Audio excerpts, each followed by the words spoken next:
ওগো বন্ধু, আপনার আমার নবীকে আল্লাহ বলে, বন্ধু আমার একটা বান্দার কাহিনী আপনাকে শোনাই, যেটা আমার বান্দাটা কেমন বান্দা দেখেন, যা চাওয়া যায় না তাও চায়। আল্লাহ কয় যিকরু রাহমাতি রাব্বিকা আবদাহু যাকারিয়া, যিকরু রাহমাতি রাব্বিকা আবদাহু যাকারিয়া ইয নাদা রাব্বাহু নিদাআন খাফিয়া। আল্লাহ কয় বন্ধু আমার একটা বান্দা যার নাম যাকারিয়া, দেখেন সে গোপনে গোপনে আমার কাছে কয় কি কয়, গোপনে কয় আল্লাহ রব্বি লা তাযারনি ফারদাও ওয়া আনতা খায়রুল ওয়ারিসিন। আল্লাহ তুমি উত্তম ওয়ারিসদাতা, আমাকে নিঃসন্তান ছাইরো না। আল্লাহ তুমি আমাকে একটা সন্তান দাও। আমার বান্দাটা গোপনে গোপনে আমার কাছে সন্তান চায়। বান্দা আল্লাহর কাছে চায়, আল্লাহ আপনি আমাকে একটি সন্তান দেন, আপনি আমাকে একা ছাড়বেন না। আল্লাহ আমাকে নিঃসন্তান ছেড়ে দিয়েন না। কেমন অবস্থায় সন্তান চায়? যখন যৌবন নাই, বুড়া হয়ে গেছে, তখন আল্লাহরে কয় আল্লাহ একটা সন্তান দেন আমাকে। আল্লাহ কয় ঠিক আছে, বান্দা হইয়া যেহেতু চাইলা, যাও দিয়ে দিলাম। সুবহানাল্লাহ। আগামীকালকে বললেন আল্লাহ বলেন কি, ইয়া যাকারিয়া ইন্না নুবাশশিরুকা বিগুলামিন ইসমুহু ইয়াহইয়া। এই যাকারিয়া, আমার কাছে তুমি ছেলে চেয়েছো না মেয়ে চেয়েছো, এরকম মেনশন করো নাই, কিন্তু তুমি সন্তান চাইছো, আমি মেনশন করে বলছি তোমাকে আমি একটা ছেলে দিলাম। শুধু ছেলে দিলাম না, ইসমুহু ইয়াহইয়া, তার নাম আমি রেখে দিলাম ইয়াহইয়া। এমন একটা নাম রাখলাম, এই নামে দুনিয়াতে আর কোন মানুষের নাম রাখা হয় নাই এর আগে। একটা আনকমন নাম দিলাম। শুধু তোমাকে ছেলে দিয়ে ইয়াহইয়া নাম রেখে দিলাম তা না, তোমার সন্তানকে নবী বানালাম, তোমার সন্তানকে কিতাব দিলাম। যাকারিয়া নিজেও অবাক হয়ে গেছে। যাকারিয়া কয় আল্লাহ আমি তো বুড়া হয়ে গেছি, আমার হাড্ডি দুর্বল হয়ে গেছি, আমার মাথার চুল পাইকে গেছে, তার চাইতে বড় কথা আল্লাহ ইমরাতি আতির, আমার বউ একটা বাঞ্জা। আল্লাহ আমার নিজের যৌবন শক্তি নাই, আর আমার বউয়ের ধারণ ক্ষমতা নাই, আমার বউ হলো বাঞ্জা, আমি হইলাম বুইড়া, থুরথুরা, মাথার চুল শুদ্ধা পাকা, হাড্ডি উড্ডি গেছে।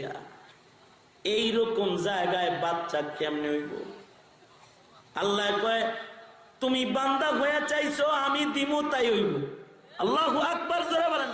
তুমি বান্দা, তুমি চাইছো আমি দিমু, চাইছো তুমি দিমু আমি বলবো হও, হয়ে যাবে। আল্লাহ কয় দেখছেন নি বন্ধু, আমার বান্দার কাহিনী আপনাকে শোনায়নি। আমার বান্দা গোপনে গোপনে আমারে কয় আল্লাহ একটা ছেলে দাও। বুড়া বয়সে যদি মাহফিলে যায় কয় ও উম্মতেরা আমার একটা ছেলে দেয় না কে, তাহলে সবাই বলবে নাই সে কিছু ছেলে চায়, এটা বলবে না। এই জন্যে যিনি আর এরকম বলবে না তাকে গোপনে বলে গোপনে বলে আল্লাহ। গোপনে আপনারা অনেক সময় বলেন না, উনি কয় ও আল্লাহ আমাকে একটা সন্তান দেন। মেহরাবের কাছে বসে বসে গোপনে বলে ও আল্লাহ একটা সন্তান দেন। এই সাহসটা পাইল কেমনে? সাহসটা পাইছে হইল ওই যে হযরত ইমরান আলাইহিস সালাতু ওয়াস সালামের বিবি হান্না তিনি নজর মানছে, মান্নত মানছে। উনি মনে করছিল পেটের ভিতরে পোলা আছে, তাই মান্নত মানছে যে এইটারে মসজিদে দিয়ে দিলাম। ইন্নী নাযারতু লাকা মা ফি বাতনি মুহাররারা, আয় আল্লাহ আমার পেটে যেটা আছে এটা মসজিদে দিলাম। কিন্তু মান্নত তো মানছে মসজিদে দেওয়ার, পেটটা হইছে মেয়ে। অনেক মহিলারা ছেলে পাওয়ার আশায় কয় কি, আল্লাহ পেটে যেটা আছে এটা আলেম বানাবো। পরে এসে কয় হুজুর মনে করছিলাম তো ছেলে হইব, মেয়ে হয়েছে, তো এটার এই মহিলা মাদ্রাসা দিয়ে দিই। আমি কই হ্যাঁ, দুধের স্বাদ গোলে মিঠান আর কি আর করবেন। মনে মনে তো চাইছিলেন ছেলেই, কিন্তু দিছে মেয়ে, এটারই আলেম বানান, অসুবিধা কি? আলহামদুলিল্লাহ এখন অনেক মেয়েরা হাফেজা আছে, অনেক মেয়েরা আলেমা আছে। যেমন আমাকে আবু রায়হান বিয়ে করছে, এর বউ কিন্তু দাঁড়ে হাদিস পড়ে। কি আবু রায়হান দাঁড়ে হাদিস পড়ে না? দাঁড়ো পরীক্ষা দিবে এবার আল্লাহ হায়াতুল ওলিয়া। আমাকে মুফতি সাহেবের আহলিয়া যে দরবাস, এবার আলেমা আলেমা আছে, ঘরে ঘরে আলেমা আছে, মেয়েরাও আলেমা আলেমা। এখন মহিলা মাদ্রাসা এখন অনেক আছে। যাই হোক, হযরত হান্না তিনি বলে আল্লাহ চাইছিলাম, মনে করছিলাম দিবা পোলা, কিন্তু দিয়া দিছি তো, দিয়া দিলে একটা মাইয়া। রব্বি ইন্নী ওয়াজাতুহা উনসা, আল্লাহ আমি তো একটা মেয়ে প্রসব করেছি। আল্লাহ কয় সব মেয়ে একরকম না, এই মেয়েটাই আলামিনের সর্দার হবে, এই দুনিয়ার সর্দার, মহিলাদের সর্দার ওই মেয়েটা। মেয়েটারে মসজিদে দিয়ে দিছে যে মেয়েটা হবে দুনিয়ার মহিলাদের সর্দার। সেই মেয়েটা, যে মেয়েটা বাইতুল মাকদিসের খাদেমা হিসেবে মসজিদের কোনায় থাকে, যেই মেয়েটা পয়গম্বরের ঔরসী জন্ম, ওই মেয়েটার দেখাশোনা তো যারে তারে করতে দেয়া যায় না। এই মেয়েটাকে দেখবে কে? সবাই মিলা লটারি করলো যে আসো সবাই আমরা লটারি করি, লটারিতে আল্লাহ যার নাম ওঠায় দিবে সে মেয়েটার দেখভাল করবে। এখনকার ভাগ্যের লটারির মতো লটারি না, ওই যুগের লটারি ছিল ইজ্জতের লটারি। লটারিতে টিকলে বুঝতো আসলেই আল্লাহ তাকে ভালোবাসে। যেমন হাবিল কাবিলের যুগের লটারি ছিল কুরবানি কবুল হইলে আগুন আইসা জ্বালায় দিয়ে যেত, আর যার কবুল হইতো না তারটা মরুভূমিতে পড়ে থাকতো। হযরত ইমরান আলাইহিস সালামের যুগের লটারি হলো কলম ফেলা হইতো নদীতে, যার কলম স্রোত ঠেইলা কলম উল্টা যেত, সবাই বুঝতো এই লোকটা আল্লাহর মনোনীত। ঘোষণা দেওয়া হলো মরিয়মের কাফালাতকে গ্রহণ করবে, মানুষ মনোনয়ন দেওয়া হবে যে পয়গম্বরের কন্যার খেদমত করবে। লটারি হবে, তোমরা কারা কারা লটারিতে অংশগ্রহণ করবে? কলম বানায়া, বাঁশের কলম বানায় নিয়ে আয়া পড়ো। তো সবাই যার যার মতো কলম বানায় নিয়ে আসছে। আবার সবাই তো কলম বানানোর সাহসও পায় না, খামাখা আমি একটা বাট পরে এটা মানুষের কাছে করে দেবো নাকি, কে এই ভাগ্যের লটারিতে যাবে? তারপরও এলাকার নেককার যারা, তারা লটারিতে অংশগ্রহণ করার জন্য কলম বানাইছে। বাইতুল মাকদিসের আরেকজন ইমাম হযরত জাকারিয়া আলাইহিস সালাম, তিনি আল্লাহকে বলে আল্লাহ আমি কি একটা কলম বানাবনি? আল্লাহ কয় বানাও, তোমার তো বাগ্নি লাগে। অর্থাৎ হযরত জাকারিয়ার বিবি আর হযরত মরিয়মের মা হলো আপন বোন, দুই বোন। আলী আহাদ নাম, এলিজাবেথ নাম রাখে ইহুদিরা, নিজের মেয়েদের নাম রাখে। আলী আহাদ হযরত জাকারিয়া আলাইহিস সালামের বিবির নাম, আর হযরত মরিয়মের মা হান্না, দুইজন হলো সহোদর বোন। বাগ্নির খেদমতের জন্য লটারি তুমি দিতেই পারো। আল্লাহ নির্দেশ করলে হযরত জাকারিয়া একটা কলম বানাইলেন। সবাই কলম নিয়ে সবাই নদীর পাড়ে হাজির হয়ে গেল। স্রোতের পানিতে সবাই কলম ছুঁড়ে মারল। সবার কলম স্রোতের পানিতে ভেসে চলে যায়, কিন্তু সবাই দেখতে পায় একটা কলম স্রোত ঠেলে উজানে চলছে। কলমের দিকে লক্ষ্য করে সবাই দেখে ওটা জাকারিয়া নবীর কলম। আল্লাহু আকবার বলেন। আল্লাহ কয় কলমটা আসলে আমি ঘুরায়া জাকারিয়াকে মরিয়মের কাফালাত দিয়েছি। কাফালাহা জাকারিয়া, আমি আল্লাহ নিজে কলম ঘুরায়া জাকারিয়াকে কফিল বানাইছি। এবার হযরত জাকারিয়া হযরত মরিয়মকে দেখাশোনা করে। মাঝে মধ্যে মরিয়মের কামরায় যখন হযরত জাকারিয়া যায় দেখে মার্কেটে যেই ফল নাই মরিয়ম সেই ফল খায়। কাঁঠাল মার্কেটে নাই কিন্তু মরিয়ম কাঁঠাল খায়। লিচুর মৌসুম না কিন্তু মরিয়ম পাকা পাকা লিচু খায়।